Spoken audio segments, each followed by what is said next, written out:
want to have to deal with it. Bit of respect towards Selfmade there as well with the Karthus band. Once again, a Sylas first pick, though. It seems like week 7 is the week that people have finally realized in Europe how good Sylas can be. Typically in the mid lane, but he can be flexed to both jungle and top. I personally think the tank Sylas in the mid is the strongest, and I do think that we saw some very good performances on it yesterday, and now SK need to find an answer to it, because so far in Europe we haven't really seen that many counters. Usually he only lost 1 game yesterday, and that was against G2, and they didn't even play against the Sylas. They just had caps roam around everywhere else and snowball the other side lanes. Definitely did. Thresh picked up here for SK as well. It's going to go into the hands of Dreams. I'd like to see an aggressive pick for Selfmade. That's exactly what we're going to get. It's the Rek'Sai. Very exciting. Star jungler. Many consider Selfmade to be one of, if not the best ganking jungler in the league. He just seems to turn every single gank attempt into some kind of success for his team, and Rek'Sai is one of the best champions to enable that. So very excited to see it in the hands of Selfmade, but G2 immediately answer with a bot lane of their own. Yeah, get the Kaisa and the Alistar for themselves. I like Alistar as a pick into Thresh. It's quite hard to actually take him down in the lane. Kaisa, not the strongest laner though, but I'd like SK to go to something a little bit more aggressive in Crownshot's hands, maybe even the Draven that we saw hovered. Well, so far, G2 have pretty solid scaling. Yep. They've got a form of engage with the Alistar, they have good side lane threat with the Sylas, and they also have good late game damage with the Kaisa. So I'm not too concerned with what we're seeing so far. We are seeing Pirean go for the LeBlanc. We saw this matchup yesterday. I believe it was Nukeduck who played the Sylas into the LeBlanc of, I forget which team they were playing up against yesterday. Humanoid? It was Humanoid, yes, and we saw that the LeBlanc struggled. I'm personally not a fan of the matchup. I think Sylas can do very well into it, but clearly mid laners in the LEC consider it to be a form of counter pick, and if G2 is scared of it, they can always move the Sylas out of the mid lane and put him up towards the top side, or even the jungle. A lot of flexibility still in that pick. You can see SK Gaming a little bit scared of Jankos. His Elise last week was terrifying and has been for his entire course as a player, really, in the LEC. Tristana taken away by G2 as well, getting rid of a bit of that all-in potential from the SK Gaming bottom lane. Crownshot has gone to things like the Ezreal in the past. Not sure that's what you want to pick into this Kaisa lane, though. They may look to ban away the Jinx now. This is something that he actually used to play a lot when he played in the regional league. And I also think it can be a very solid pick into the Kaisa, but they're actually going to go towards the Vayne. Very scared of that potential out-dueling and out-scaling champion, which means that Crownshot does have the Jinx available. We were just talking about it, and immediately it is going to be that high priority for SK. I still only hovered over it right now, but wouldn't be surprised at all, as you say, if it is locked in. One of Crownshot's signature champions from his days in the regional leagues. Good prediction there. Vedius, G2. Said they've got a bit of scaling, they've got a bit of side lane. How do they round out this composition? Well, I think they could go for the Olaf here if they want someone that can match the Rek'Sai in terms of early game pressure, but it depends how much towards the early game they want to go. Jarvan would arguably be one of the safest because it just acts as better follow-up engage as well. But the problem with G2 is you can never really predict what direction that they go with their draft because they're so versatile. But now we see that, again, you can still flex the Jarvan, but there's no value at this point because you have to lock your next 2 picks in. So Jarvan, they have engaged, they have decent scaling. If we assume that the Jarvan is in the top lane, then I would say either an Olaf or... I don't know. Yeah. I'm out of champions. I think it's a little bit tough. Looking at the composition, I wonder if they needed just a tad more damage to round it out, if the Sylas is going for that more tanky build. That's fair. That's fair. I like the Irelia pick here. It looks like the Jarvan probably going to go to the jungle, although we have seen a couple of Sylas jungles as well. Definitely, I think that we can safely assume that the Jarvan is in the jungle and the Irelia is top. So this is something that G2 have showcased now, that they're happy to blind pick the Irelia. I think that's quite cool. But SK immediately have an answer to it. I really like Poppy into the matchup. I think that she can mitigate a lot of the mobility that Irelia can bring, and I also think that after they removed the shield shredding power that Irelia used to provide, Poppy now holds her own much better in this 1v1 as well. Also, a very good answer into just overall the mobility from the side of G2. The Alistar engage, the Jarvan EQ combo, the Sylas dashes. I'm not entirely sure if the Kaisa ultimate counts. I think it is a dash rather than a blank. You stop her at the edge of Poppy's steadfast. Which means that Poppy can interrupt every single mobility skill that G2 is running for themselves right now. So I like the pick overall. I can see how it is in terms of the overall team comp. The only thing I'm concerned about for SK is that late game, because I do think that while they do have some insurance with the Jinx, by going for Rek'Sai and LeBlanc, it means that you almost have to get a lead towards the early stages so you can transition into a solid mid-game.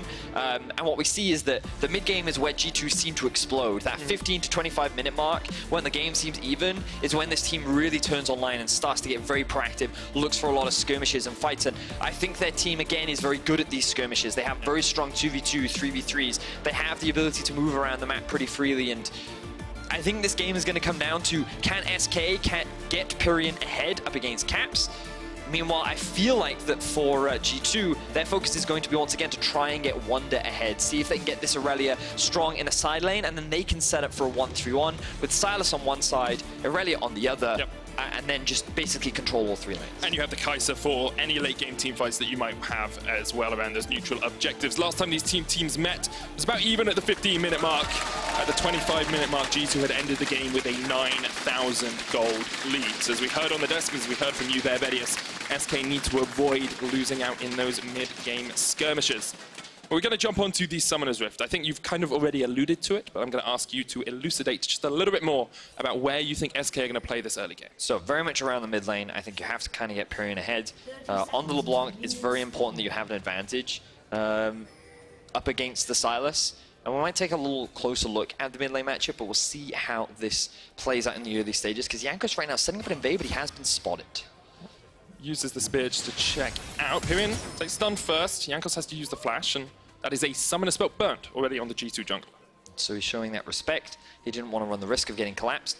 Note how you think initially they don't have enough damage, but then if Werlyb decides to skill his wall slam ability early on, combined with the Q damage from Selfmade on the Rek'Sai, that might have been enough to actually secure a first blood kill. So Jankos just avoiding all possible risk and just flashing out very early. Werlyb has gone for the Conqueror on the Poppy in the top lane as well, so expecting maybe some of those more prolonged trades.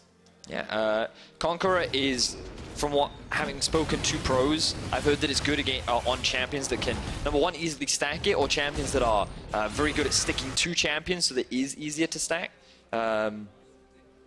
And I feel like Poppy's one of the champions that, in terms of abilities, she probably doesn't get the stacks very quickly, but just because she has the slow on her Q, she has a decent amount of ability, she gets the bonus movement speed on a W as well, along with the E gap closer. I think that it just allows her to stay in these fights for an extended period of time, which can then generate those Conqueror stacks. Stickability of that top laner. I want to just look a little bit towards the mid lane as well as we explore the matchup between the LeBlanc and the Sylas, because Pirean did decide to pick the LeBlanc into this Sylas pick here, and at the moment it looks to be going okay. He's gone for the electrocute into the aftershock. Caps pretty tanky on that Sylas, always pretty easy for him to be, and not too much else happening. I think bot lane is always a key point of awareness. Dreams and Crownshot got the level 2 first, so they're about 5-6 CS up here, but PerkZ and Mykix, they're not looking to do too much in this lane. Kaisa isn't really a very strong lane bully, so the ability for them to scale up into the game is all they really want out of this bottom lane. So the thing is, in terms of the bot lane matchup, Crownshot has a range advantage. I don't have time for that because Selfmade already looking for a play in the mid lane. If that chain does land from Pirean, they can find a kill. Chain does not connect. Caps just dodges to the side, and Selfmade comes in and immediately just sheepishly walks his way down towards the bottom side of the map. Still has his blue buff to pick up, so he'll go towards that, but you can already see G2 trying to keep vision control around this mid. They know that's where SK will be playing. Well, if we take a quick look at the minimap, you'll notice that Wunder has priority in the top side of the map. The Irelia versus Poppy matchup usually means that Irelia has push in the early levels, can trade a little bit more effectively, and as you can see already, it does cost a bit of mana for Wunder, but it means that he can just keep this wave push underneath the tower and just kind of force Werlyb to play on the defensive. Meanwhile, on the bot side of the map, the opposite is happening in favor of SK. When you pick the Kaisa, you are outranged by the Jinx, which means that every time you approach the wave, you're always going to take that form of harassment, which means that it's very difficult for PerkZ to actually get priority, and then when you're playing up against a Thresh as well, one wrong move, you get hooked up into the Flame Chompers, immediately you lose a lot of your health. So SK have priority bot, G2 have priority top, and then in the mid, it's fairly neutral, and that's why jungle influence is so important for the side of SK, because when you're playing on this bit of a timer, when you're on this LeBlanc champion, and you kind of want to get to that Loons as quickly as possible, you want to have an early lead so that you can start moving around the map and use your mobility to find these picks. It's very crucial that you put resources into the champion so that you can get her ahead. And it doesn't mean that you have to be like 5 kills by 15 minutes, but having a kill up, having an experience advantage, having a CS advantage is all really important in the LeBlanc matchup. And I personally feel that it can be very difficult when playing up against a Sylas. Especially if the Sylas is as tanky as Caps is with this Aftershock rune as well. Looks like engaged in the bot lane as Mickey flashes into Dreams. Dreams ignited straight away, looking for the stun. Should be an easy enough kill here. Mickey gets it with the ignite, and G2 are on the board. Now, I would not expect Jankos to actually invest the gank towards the bot side of the map, but the execution was very well done. Mickey, all he had to do was flash in, get the knock-up onto Dreams, and immediately he's able to get the knockback combo because Dreams wasn't able to flash in time. I mean, he may have even been CC chained for so long that he didn't have an opportunity to flash. So G2, they find themselves first blood. They get it towards the area of the map that SK even have pressure, which is going to make this early game a little bit easier for G2. The only benefit for SK out of that is they don't burn any summoners in losing this. But you can see Jankos in position, Mickey with the flash engaged. Not really much you can do here. Dreams only able to get a flay. Doesn't want to use his flash because he's flashing straight into the stun from Mickey. And it's an easy enough kill for G2. Yeah, not really much to break down there, just very well done. Now Jankos could be in some danger. Doesn't have the flash yet. Flash in from Pirean, doesn't have that much mana. Jankos pushed into the wall with a heroic charge, and that's a good kill from SK. Opposite sides of the map, but both teams are now on the board. So while Jankos is able to find the first blood, he's immediately punished by the side of SK. And this was simply a matter of, I'm not entirely sure when that ward was set up, but Jankos gets spotted in the river when he doesn't have pressure in mid or top. That means it's easier for Werlyb and Pirean to get the collapse, which means that immediately a numbers advantage is in favor of SK, and they find themselves a kill onto a flashless Jankos. Now, Jankos is on his way up here. Selfmade's been sitting on a ward for a very long time. Flawless duet from Wunder, maybe trying to bait Selfmade here because Jankos just waiting around the corner. You can see him coming in now. Selfmade has spotted him with the Tremor Sense. Doesn't land the knock-up, and both junglers pass like ships in the night. Thing is, Selfmade was very aware that Jankos was there as well, because we already talked about that ward that was on the blue buff. Both junglers actually had full information of each other without knowing that they had full information of each other. So, as you said, they just back away from each other, don't stress too much about that. Meanwhile, we see Mickey now on the roam. Boots of Mobility already picked up very early on into the game. He doesn't have that much vision available to him, so he's just scouring, seeing what he can find, maybe a control ward or two, but SK, they've actually invested all their vision up towards the top side of the map, and that's somewhat expected because based on yesterday's performance, when they're running the Irelia, you would expect G2 to try and snowball this lane, and they've been trying to protect that, but unfortunately for them, Jankos decides to go bot early, and it ends up in first blood for G2. And part of it's the matchup as well. Yesterday it was an Irelia into Jax. You don't want to let that Jax get any sort of leeway into the game, whereas here, Wunder can just win the 1v1. Mickey caught out a little bit down towards the bottom side, has popped the trample. Dreams taking a bit of damage, Selfmade on his way as well. Good flay back, Mickey with a knockback, but Crownshot has a lot of damage coming out on this Jinx. There's the kill, Jankos coming across now as Caps joins the fray, steals away the Void Rush, jumps straight into Dreams. Might look for a little bit more of the chase. Not going to get anything more out of it. Pirean doesn't want to jump in onto Caps. Ends up being another 1-for-1, just supports traded as AD Carry picks up a kill on the side of SK, and the same can be said for Caps. He managed to make the roam down much quicker, and he had the Rek'Sai ultimate available in the event that someone were to flash away. But note how all of the summoner spells are now gone for SK as they committed hard for this. Now, Mickey, he's just trying to get a bit of vision down. Dreams rather, just flashes on top of him, gets the lantern. They set up the chompers to try and lock him down, but he's able to walk around them. And here, I think PerkZ could have healed him a little bit earlier. While the Ignite is running, having that extra bit of HP would have been enough, but PerkZ uses the heal too late. That means the Crownshot gets the kill, but then Caps is able to make his way down much faster because SK is so overextended towards G2 side of the map, so Pirean can't really offer a huge amount. Some very fancy feat there for Mickey to dodge out a lot of the stuns early on. As you say, the heal may have saved his life in the top lane. Wunder still has about a 20 CS lead or so. Has burnt his teleport. It's going to be back on about the same sort of cooldown as Werlyb. But 8 minutes in, both teams just trading kills here and there. And SK will be happy enough, although they probably would have preferred a few of these kills to go across to Pirean.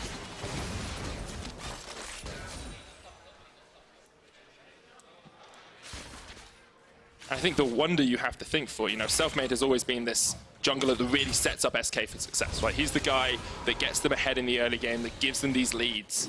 And on a champion like the Rek'Sai, who's risen to priority on 9.4, who is all about the level 3 to 20-minute portion of the game, he has to be the one to take the take the initiative for this SK team. Yeah, he certainly does. We wanted to see him play a lot around mid lane, and so far we've seen one gank attempt from him that hasn't resulted in a huge amount. He did assist in that bot lane play, but he still has enough time to create opportunities for his team. Once these level 6s start to come out, that's definitely going to be a point at which he could try and leverage, but while the laning phase is continuing, you're seeing that G2 is starting to build leads across the board. And in the top lane, Wunder has built up a massive CS advantage, showcasing his confidence on the Irelia champion. But fortunately for Werlyb, he did get that kill onto the Jarvan, so he's not too far behind in gold. Mid lane is actually getting pretty significantly in favor of Caps, not only in terms of the farm, but also in terms of the gold. And the same can be said in the bot lane, where PerkZ is just slowly ramping up as he's building up a pretty hefty CS lead himself. You can see Jankos and Mykix just teaming up, clearing out as much of this vision as possible, even getting in to the SK jungle. The hook lands from Dreams here, only onto the Alistar. Selfmade coming across as well. Pirean jumped on with the Cataclysm. Pirean jumps all the way forward, but Mickey lands a great headbutt, just deletes him. And SK thought they could react, but G2, once again, just that step ahead. And now the LeBlanc is in a very dire situation as he has to go back to base with nothing. G2 pick themselves up another kill. They're looking to even steal away the blue buff. Caps, he probably isn't going to secure this one though, as Selfmade is hanging around, and we see a fight in the top lane. Werlyb gets a shield from picking up his buckler, but Caps does just take it. Selfmade didn't want to go for the fight. There was no vision in the river from SK at all, so you just didn't know where anyone else, and G2 they just take everything off the bottom side of the map. They get a kill, they get the blue buff, they get the dragon, they get a lead in the top lane. This is pretty dirty to watch. Wunder just going for the dive. Great heroic charge there from Werlyb into the steadfast presence. Might even have the 1v1, but Wunder flashes. Will be a 1-for-1 trade in the top lane. Werlyb getting what he could out of that. You can see the smirk on Wunder's face as he knows he got outplayed there. That was beautiful stuff from Werlyb. We're going to start off with the replay down towards the bot side of the map. You'll note how Mickey, he feels he's safe. He does have the flash up as well, so he's just trying to clear up some vision. We don't have time because we have another fight in mid. Void Rush came out from Selfmade there. Rocket. Oh! Caps almost jumped into it, but didn't quite. Looks like it was a 2v1 in the mid lane that Caps comes out of alive. Nearly gets the kill down onto Pirean as well, showcasing the power of Sylas, going for the proto belt early. But in that last replay, what I wanted to highlight was the fact that Mickey, he actually played with very good awareness of what was going on. You know he had support from the rest of his team. He knew that Caps was going to collapse first. And what I thought was interesting was how Jankos burned the ultimate onto a LeBlanc. And initially you think this isn't the best target because you can't lock her down, but what you do is you force her to W, which means that there's that small delay period where she can then be CC'd because she can't then jump back, and then that's immediately what Mickey's able to punish with a good knockup. So I really like the decision-making there from Jankos to kind of force Pirean into this awkward situation. Decision-making here as well from SK, saying we can't fight in that bottom lane anymore because we want to go for this Rift Herald, so they move everyone up to the top side. Now Crownshot and Dreams will push out that top lane, and Werlyb has already gone down towards the bottom lane to answer PerkZ's pressure. He's just trying to hold out against the pushing Kaisa, and he was able to clear the wave as well. Now he's immediately backed off, but with SK having a Rift Herald, they should be able to siege onto this tower much quicker. Notice the positioning of Dreams right now. He hasn't hit the tower, which means they can funnel all this gold onto Crownshot, but in the bot lane... Yeah, Werlyb getting dived on the other side of the map. Lands the heroic charge only onto Jankos. Mickey's still tanking up the tower. Cataclysm actually pulls him in. Mickey's so low, Werlyb will go down as well. G2 with the perfect tanking of that tower. They lose the tower in the top side though, and SK keep that gold lead at only about the 600 mark. Werlyb showcasing how tanky he is on the Poppy, is able to buy a lot of time for his team while they secure the top lane tower.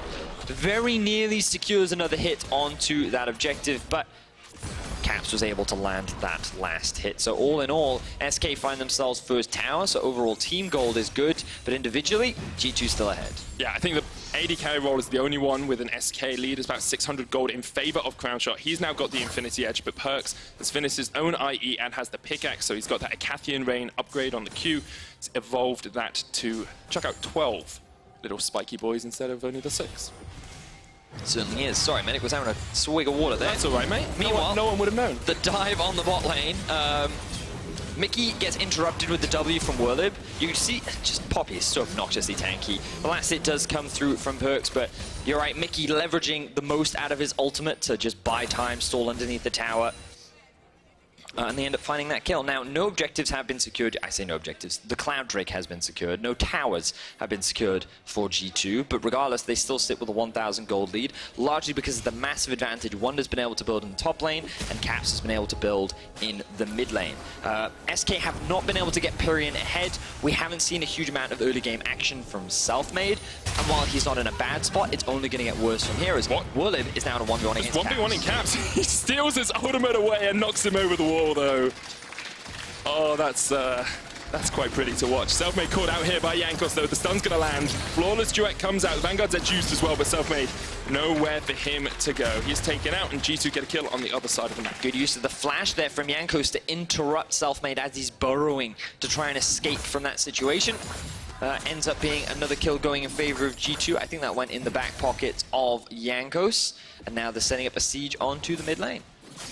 And as much as we said G2 have not got any towers yet, last time these two teams played, it was only about a 900 gold lead at the 15-minute mark for G2, and then they finished it 10 minutes later with a 9,000 gold lead. So we expect G2 to play in the 15 to 25-minute phase of the game. That's when they really come online, and that's when SK need to be aware, because they haven't got the early lead they would have wanted. PerkZ caught out a little bit here. Crownshot did use the Super Mega Death Rocket, but it was tanked up by Mickey, who once again is in the right place at the right time. Selfmade coming across, Jankos on his way as well. Mickey dodges out from the zap. And Dream's actually going to flash in here. Unstoppable sorry, the ultimate used by the Alistar. Selfmade gets the kill. So good stuff once again from SK to find a pick. I think that was a mistake from PerkZ there, that Mickey had to then use his life to cover for. I think so too. Yeah. Good guy, Mickey, doing what he can to protect his AD carry's KDA. So we will get a replay of this one. Yeah, so he ends up getting hooked. He walks over a wall that he doesn't realize is there. Mickey not only body blocks, but he also just absorbs a lot of the crowd control to make sure that his AD carry doesn't die. And then Dreams comes in with the flash to help secure the kill, which then sets up for Jankos to say, yeah, no. If Wunder had more mana and maybe was in a better position, had the ultimate, they could have gone for that fight, but he wasn't in a position to do so, and therefore they just backed to it. What surprised me is that they even had Wunder in the mid lane when Sylas doesn't have teleport. Maybe they feel that Sylas at this point in the game is stronger into the Poppy, especially seeing as he has no magic resistance. I guess I could see it, but it does mean that playing for these objectives could be a little harder. Unless, of course, you're G2 and you'd already set up that vision earlier to secure this objective. Well, we'll see if they keep Sylas in that side lane, because it looks like they've gone back to keeping Wunder up towards the top side with Caps here in the mid. He's actually gained about a 40 CS lead over Pirean, so he's in a very strong spot, and both teams just sort of gesturing down towards this bottom side of the map. G2, as we see, sitting on 2 dragons, have already got a tower down as well, about a 2,000 gold lead for them now, and you're getting to the point of the game where SK, you feel, have to do something. Just have to do something a little bit quicker, because they haven't got the early lead they wanted in the 2v2 mid. They haven't got their AD carry ahead. Werlyb is behind, mid is behind, bot is behind. And when you come in against a team that can 1v1 and you have no one who can answer in those side lanes, it's not a pretty sight. Nope, not really. G2, they don't have to force anything too hard right now. Their scaling is going to be pretty good. As you rightly said, they have the Sylas, who's in a very strong position right now. So what SK have decided to try and do is actually group up, get some vision with more numbers, which means that G2, while they're isolated, obviously can't fight this, so they're forced to back off. But it does mean that they regain control of the side lanes. You can already see Wunder up on the top side of the map, setting up towards that tower. He's going to try and clear this out as quickly as possible with his Tiamat. And Werlyb then forced to split apart. You have Crownshot trying to catch the farm on bots. And this is the kind of situation that G2 want for themselves. And you'll kind of see this a lot. SK just starting to group, trying to force something in their small windows, and then G2 trying to keep the map as split open as possible so that they can leverage their strong 1-3-1. So I have to see where SK think those windows are. There's opportunities for them to force fights against G2. Usually you look at neutral objectives. Baron up in 2 minutes. Infernal Dragon, the next one to spawn as well. Caps gets the tower down towards the bottom side. Pirean trying to get some damage here onto Mickey as they realize the rest of G2 are split up. There's the hook. Super Mega Death Rocket. It's going to be tanked up with that Unbreakable Will. The Alistar too darn healthy when he uses that ultimate. So Mickey chose not to flash there, which I think is fine. It does cost the heal from PerkZ and the ultimate from Mickey as well. But G2 have traded it for a tower towards the bot side of the map. Now though, SK actually have a numbers advantage, meaning they can look to push in the mid lane. and they're set up for success. But I don't think G2 want to give this one away for free. Yeah, Wunder going to flash in with the ultimate, lands it onto Pirean. There's a teleport straight away from SK. Pirean jumps back in. Chain's not quite going to connect. Flawless duet hit onto Werlyb. No minions left here. Cataclysm goes down. His core Dreams. He's healed up, but they get Jankos, and Wunder unable to jump onto the backline. Dreams still alive as well. SK somehow got out of this one. The stopwatch as Mickey engages. Selfmade there. 3-man stun. Pirean jumps onto the backline, but now it's all about Caps and PerkZ just getting damage down they can. Pirean jumped all the way across. It's a second kill for PerkZ. He's on the chase. Werlyb has to flash away. Caps can't quite land the stun, but it's a triple for PerkZ. The Kaisa's well and truly online, and G2 just turn around SK's play in the mid lane. Mickey hunting for more. He has his eyes on Crownshot and Selfmade, but the rest of G2 are going to be more than happy just taking the objective for themselves. I love the ultimate from Werlyb. It looked like he had found a very good fight setup, but Caps, he wants more. Oh, he almost just bursts out. Crownshot steals the ultimate away. Can't quite land the Super Mega Death Rocket. And now, actually, maybe SK can turn it around because Mickey's so low. Crownshot can't quite get the damage down. And so it's a 1-4-1 trade. That was greedy from Caps. He wanted more. He thought he could burst out Crownshot, but he ends up getting punished for it. Ends up being a 1-for-1 in that final trade, but ultimately G2 do come out on top. And as we said, 15 to 25 minutes is usually where this team really turns online, really starts to apply that pressure, and this fight is a good example of that. So remember that Mickey got forced back to base. He used his ultimate, so they 3v4 fight to try and force them away. And in this Alienware Predator replay, what I want you to keep your eyes on is Werlyb as he knocks away the 2 core carries of G2, allowing them to just burst out onto Jankos. But G2 is saying, you know what, we can still commit to this. We still have the Kaisa ultimate, we still have the engage from Mickey, and SK have lost a lot of their abilities, so we're not afraid to commit to this fight. And that's exactly what they do. So they just slowly run down onto SK, they keep finding these kills, and they end up securing a tier 2. You see Crownshot only getting like 4 or 5 auto attacks away as he's just trying to retreat.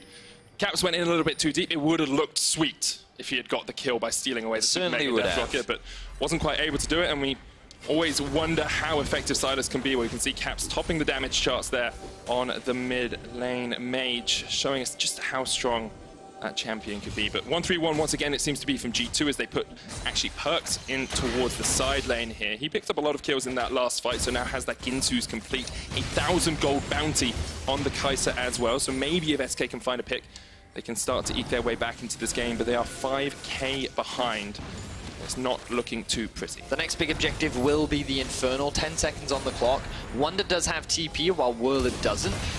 G2, they're just going to go for an engage. Mickey hard forces the engage onto Dreams, onto Pirean. Only 2 members of SK off towards this side as Wunder just separates the rest of the fight out. Pirean jumping back, but that's a second kill already for PerkZ. He's down to about 3rd HP. Crownshot couldn't land at the Super Mega Death Rocket. Wunder's teleported into... no, Wunder not going to join the fight just quite yet as Crownshot jumped on by Caps, knocked away. Crownshot getting some damage in here. Chased back by Mickey. Selfmade tried to get onto the back line, but the stopwatch stops him in his tracks. Crownshot, though, still alive. Just needs a couple. Caps jumps in. The double comes out for Crownshot, but Caps answers it with a couple of its own. And PerkZ will clean up the fight. Definitely a messy team fight there from G2, but ultimately they are the victors. They find all 5 kills onto SK. Caps and PerkZ are the core ones to pick them up. Question is, can they convert it into any objectives? PerkZ making his way towards the Infernal as Caps pushes in the mid lane. Looks like they will be able to, at the very least, get the Drake, which is what primarily they were playing around. That's what the fight was all about. And you have more kills on Sylas now. He's got that Ludens. You've got more kills on the Kaisa as well. So the key thing about this fight is G2 wanted to force something before SK got in a position to set up. You've always got to respect the potential, the team fight potential of this SK team. And they notice, hey, you know what? There are just 2 members sitting here. We have 4. Let's just engage and burst. Now the mistake is the TP in from Wunder, who TPs onto the traps, into the CC from the rest of SK, which means that while it should have just been an immediate 2 for 0, the rest of SK actually get a kill. That means that with 3 members still alive and a lot of health bars actually chunked out on the side of G2, SK are actually in a position where they can start to kite back. Now, Crownshot gets chunked out. You think at this point they're going to lose the fight, but look at how much damage Selfmade and Werlyb are tanking up. And Crownshot is just left unkilled on the backline. He could have potentially won that fight if it weren't for Caps diving onto him and securing that kill. But considering how far behind SK are, finding a 3 kills in that situation is really kind of what the best case scenario for you. 5,000 damage coming out from Crownshot, but now G2 move from the Inferno across towards the Baron. They have some deep vision already set up. SK can't see anything in this pit. Hoppy's down towards the bottom side. Werlyb does not have the teleport. Caps just chasing Selfmade away here, stolen away the Void Rush. Pirean jumps in. They know the Baron's going down. PerkZ has got it. And now Mykix and Caps, but Caps on the wrong side of the pit. Void Rush in from Caps, just takes the kill. That is disgusting amounts of damage, and G2 have just opened up this game entirely. They're almost 10,000 gold ahead. They're just destroying SK after a very slow sort of early game. They are now just turning the screw. Werlyb caught out by PerkZ. PerkZ just taking the scuttle crab while he can. Supercharges in, heals as well. The Vanguard Z comes out. SK lose another man. That was definitely personal for Wunder. After that outplay in the top side, he was like, nope, I'm going to kill you, Werlyb. And he ends up actually having the kill stolen from him by PerkZ, who continues to pan out his KDA 8-0 and 4 right now. Remember to thank your support for that one. Yep. Could have been one death to blemish that record if it weren't for Mickey earlier on in the game. But G2 with the Baron, looking to siege onto the base. I don't know if SK can even defend at this point, as G2 are on a tear. Werlyb still 15 seconds before he gets back up. Wunder very low, but Caps jumps in once again and stolen away. This will make a death target. Selfmade gets a kill on the backline, but he's caught up in the Cataclysm and stunned up. He will not quite fall, but eventually he does, and Caps is on a rampage. Pirean, though, can jump forward here. Caps so low, the shutdown. Oh, great play back onto Mickey there as well. Stops him from getting engaged. It's going to be another kill for Crownshot, and once again, the Jinx shows what she can do in a team fight. So G2 get a little greedy there as SK continue to pick up more kills. 6, 1, and 4 is the scoreline now for Crownshot, and he is a big threat that G2 have to be careful of. Let's look at how this Baron came to be. Mickey and Caps basically just acting as zoning tools. Selfmade can't get anywhere near the Baron, which is why G2 can afford to skip out on a lot of the setup in order to allow the rest of their team to just secure it. Really good zoning from them, and then they just decide to commit to the fight. They recognize Werlyb is out of position. They I say overcommit. It's a very easy kill for them. I don't think Wunder needed to flash. No. I don't think you need the heal either. Supercharge, I think, gets you in range of the Poppy there. I mean, yeah, but anyway, they end up securing it. They will secure the mid inhib as well. Now they need to play towards these side lanes. And fun fact, this is where that 1-3-1, which they could have leveraged, really now comes into fruition.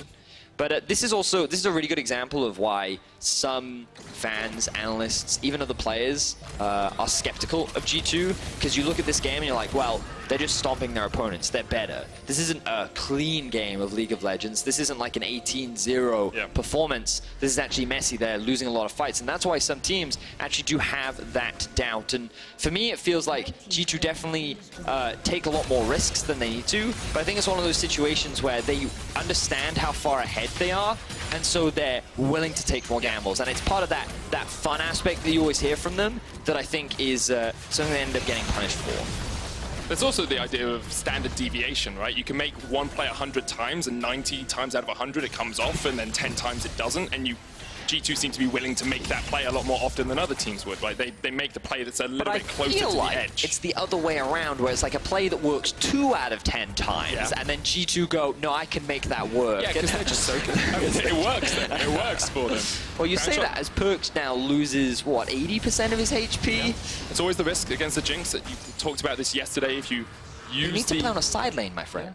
This is... I don't know what I'm seeing right now. G2. Well, I agree with you, Vedius. They might be waiting for Wunder's teleport to be back up before they completely commit to the side lane. That's fair. He's just going to steal away this blue, but I mean, it's still a 9,000 gold lead. We're still only 27 minutes into the game. There's still another Infernal Dragon for them to pick up. The other thing is, so on top of not having teleport, he also doesn't have Baron. So I guess they were very much of the opinion, well, you know what, we may as well just group up and leverage this Baron to siege onto the towers. They do still get the tier 2. Nobody ends up dying. They don't cost any summon spells, so it's not the end of the world. And I think the Baron has now worn off. So next objective is the Infernal. Pirean jumps back as Mickey goes for the engage. PerkZ is in the side here. SK caught out as 4 players in the middle. Caps off towards the top side of this is sort of a line of scrimmage between the two teams. PerkZ just dodges out the hook. He jumps straight onto the back line though. PerkZ maybe gone a little bit too deep, but he gets onto Crownshot and takes him out. 1-for-1 in the edge. The AD carries fall. Shutdown goes over to Werlyb. Dreams caught up in the Cataclysm. Caps still doing a lot of work on this back line, but Mickey is the next to fall. 2-for-2 trade so far. Jankos getting the chase in onto Werlyb. Pirean's backing down towards the bottom side of this fight, so it's 2v3 up towards the top. Selfmade maybe looking for the engage. Pirean rejoins the fight though. Werlyb there, Selfmade gets in, Wunder's down, and SK turning this one around. The Void Rush used by Selfmade, Jankos dead. It's only Caps left alive. Werlyb knocks him back. Can Pirean get the damage on Caps? Trying to trade in the 2v1 against 1. No way! No way! He can't quite do it. Werlyb shuts him down, and G2 lose the fight. But SK, they find themselves an ace against a G2 that was 10,000 gold ahead of them. Fantastic stuff from the SK lineup as they fend off G2. Now, The commitment here for G2 is we have to kill Crownshot. He's the only threat on this team. And PerkZ, he seems to go back to his old mid lane days where he seems to think he's the assassin. And while you can do this on the Kaisa, you put yourself in a position where Werlyb had free reign onto that primary AD carry and was able to shut him down. And then at this point, you've lost the Kaisa, Sylas is out of the fight, and you still have a Rek'Sai, a LeBlanc, and a Poppy that will have plenty of damage to turn this around. Now, we can't even see the end of the replay because the the Dragon rather, has been started off, and both these teams won it. SK really need this. There's no jungler for them yet. PerkZ is down though, shut down by Werlyb. 7 and 5 now on that Poppy. The silent assassin for this SK lineup. Jankos maybe looking for the steal, can't get it. Crownshot secures the Inferno, so SK extra 10% AD and AP going across to them. Crucial mistake there coming out from PerkZ. Getting hit by the hook means that he loses his life and so much of the damage disappears from G2. This sloppy play is definitely not what you want to be seeing if you are a G2 fan, as SK now look to get priority around the Baron. One of Werlyb's most played at the top level of competition is this Poppy. Mickey now set up for a flanking play. All of that vision for G2. SK do not know he's there. Mickey can look for the engage, has the Hex Flash. SK have started up the Baron though. Do G2 realize they're going to go in for it now? Mickey coming in from across the wall. This could be perfect. There's a blast cone there for him as well. Easy setup for them. Caps coming across. Wunder there as well. Jankos chased out by Pirean. Selfmade's ultimate stolen away. The hammer's coming down from the Poppy. Werlyb knocks back one. Mickey comes in, but the Baron goes down. And now it's only Caps and Mickey in the pit. They get put in the box. Caps getting a lot of damage out, but Crownshot's still alive. And SK take down 2. And they are turning this game on its head. This should have been an extremely one-sided, done and dusted game for G2. They had a 10,000 goal lead, and now SK are turning it around. They find another 2 kills onto G2, they secure themselves the Baron, and now you look at that scoreboard and you're like, that Jinx is level 16. She has 4 completed items, and Crownshot can now be the carry that helps add another blemish to the G2 board. You can see what G2 are trying to do. Mickey is in the perfect position. But Pirean zones away Jankos. He gets chunked out before he can even get close to the pit. And it means that Caps is just sitting there, diving on the back line with Mickey, but they just don't have enough damage. 5 versus 2, that's not enough. And now G2, they're the ones being pushed back. They're the ones in a dire situation. Even though they have the gold lead, what does it matter when SK have the Baron buff and they're sieging onto your turrets? You cannot stress enough how monumental this win would be for SK. Yesterday, they lost to XL, the 2nd worst team in the league according to the standards. Today, if they could take down G2, their playoff hopes are still very much alive. Even after you've seen those last 2 fights, even after you've seen SK get back into this game, you still look at it and you still think it's still G2, right? It's still No, Caps, I don't. It's still Wunder. I mean, when I look at how this game has played out in the second half, I think that SK have been the better team. How many times have we seen PerkZ now get caught out? His positioning has been greedy. We've seen Caps be very impactful in these fights, but you then look at Wunder. This is a shadow of the performance that he had on his Irelia yesterday. Sure, the scoreline doesn't look good, but you look at his target focus in these team fights, and it's been all over the shop, and I just feel like Mickey has been setting up the fights well, but the execution from some of these members from G2 just has not been crisp. And again, we go back to highlighting some of the criticisms, some of the concerns that people have around this G2 roster are really being exemplified in this game. I want to bring us back to something we discussed in Picks and Bans and in the early portion of the game. It was about getting the LeBlanc and the Rek'Sai ahead in the early game. SK weren't able to do that, but they seem to have got back into the game now. In terms of team fighting, in terms of scaling, are they on equal footing with G2 now? So, because they have such a strong front line with the Poppy, and because of the extremely long range with Crownshot, I feel like just in a straight-up 5v5, SK are in a really good position. But I still think that it's really difficult for Pirean to leverage this LeBlanc, who doesn't have that much damage at this point in time, and you still have these split-push threats of Wunder and Caps that are just causing chaos in a side, and you can see Caps is able to even secure and inhibit a tower, but he doesn't have the teleport. So G2 now getting sieged on in their bot lane tower. SK looking for the inhib. Teleport comes out. Caps immediately goes for the inhib himself. G2 trying to stall SK, but SK might just take the fight. Wunder down to about half HP. Werlyb jumps in, PerkZ cleanses it away. Great knock up. The Cataclysm comes out as well. But already Jankos is down. And now SK just trying to turn and burn on this fight because Caps is on their inhibitor. He's looking for the base. One down. Jankos falls. Crownshot takes down the inhib. He takes down Mickey as well. Is this it? Is this the moment that SK keep their playoff dreams alive? They take down G2 in their base. Wunder trying to do it again. PerkZ there as well. But already the second Nexus Tower's full. Caps is on the Nexus Towers, but SK are on the Nexus, and they will take down G2.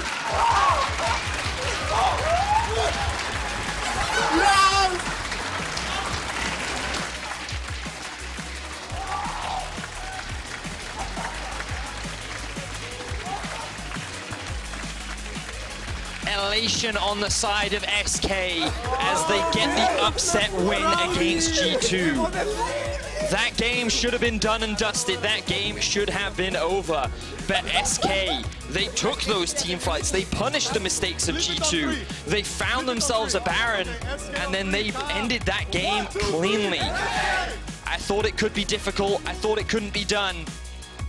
But SK, they were the better team in the second half of that game. Definitely were.